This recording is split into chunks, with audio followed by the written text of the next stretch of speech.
চলো তাহলে আজকে তোমাদের সাথে শেয়ার করা যাক ক্রিসমাসের আগের দিন মানে 24 ডিসেম্বর আমি কী করেছিলাম বা কোথায় গিয়েছিলাম।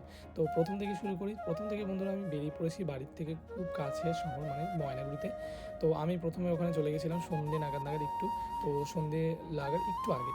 তো যেহেতু 25 ডিসেম্বর পরের দিন ছিল, বাজার মার্কেট ভীষণই ভিড় ছিল। আর এখানে ক্রিসমাস ট্রি বলো, কেক বলো, স্যান্টা ক্লজ বলো, ভীষণভাবে দোকানপাট সাজিয়েছে, যেটা থেকে ভীষণই ভালো লাগছিলো।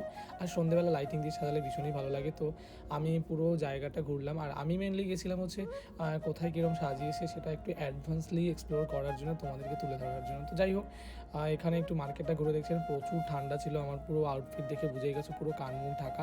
তো যাই হোক, তার মাঝখানে আমি ঘুরে ঘুরে যাচ্ছি টই টই করে। তারপরে এখানে রাস্তায় দেখলাম যে ভীষণভাবে ফুল বিক্রি করছে। মেনলি এই ফুলের কালারটা আমার ভীষণই ভালো লাগে, তাই তোমাদের সাথে শেয়ার করলাম। তারপর চলে গেছিলাম একটি কেক শপে। সেখান থেকে নিয়ে নিয়েছিলাম একটা চকলেট পেস্ট্রি। আর যেহেতু পরের দিন ক্রিসমাস, তো একটু কেক মন থেকে চাইছিলাম যে কেক খাই। তো একটু নিয়েছিলাম একটা চকলেট পেস্ট্রি, যেটা ভীষণই ভালো ছিল। আর কেক খেতে আমার ভীষণই ভালো, যদি হয় চকলেট ফ্লেভারের কেক। তো যাই হোক, তারপরে সেখানে অনেকক্ষণ বসে বসে কেকটা খেলাম। খেয়ে দিয়ে আমি আবার চলে গেছিলাম একটু, যেহেতু ঠান্ডা প্রচুর পড়েছে আগেই বললাম তোমাদেরকে।